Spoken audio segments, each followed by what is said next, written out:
Hey guys, it's LegoFan9898, and today I'm doing a Polybag speed build and review of set 30058. So let's get started with the build.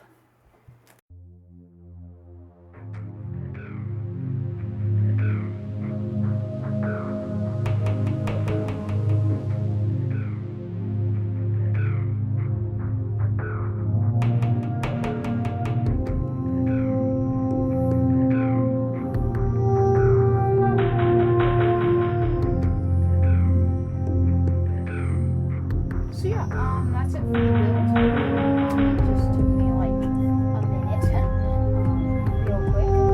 It's pretty good. STAP.